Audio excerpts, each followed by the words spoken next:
It was spring in the quaint village of Woodmere, where every garden bloomed with wild joy.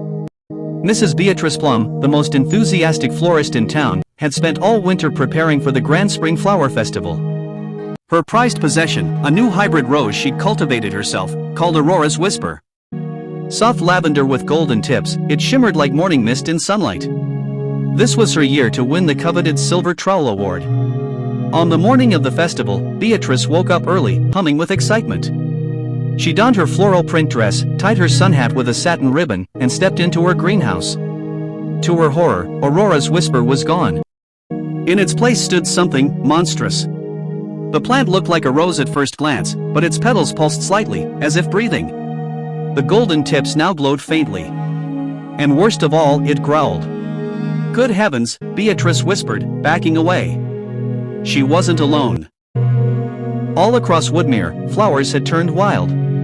Tulips snapped at passing bees, lilies hissed, and sunflowers twisted on their stalks to follow not just the sun, but people. It didn't take long for the town to descend into chaos. Mr. Thimble, the baker, ran through the square clutching a baguette like a sword, yelling, "My dahlias bit me." Children shrieked as petunias chased them like tiny green wolves. The mayor fainted when a giant chrysanthemum sprouted legs and scuttled after him. Panic bloomed. Back in her garden, Beatrice tried to stay calm. She retraced every step, every fertilizer, every seed, every chant.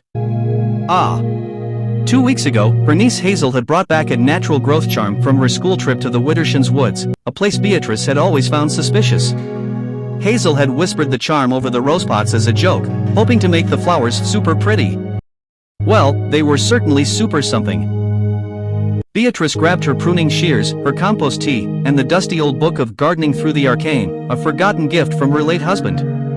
Hazel joined her, eyes wide with guilt. "Can we fix it, Aunt Bee?"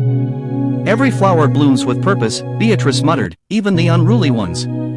Together, they brewed a potion from lavender oil, peppermint, and a sprinkle of moon salt.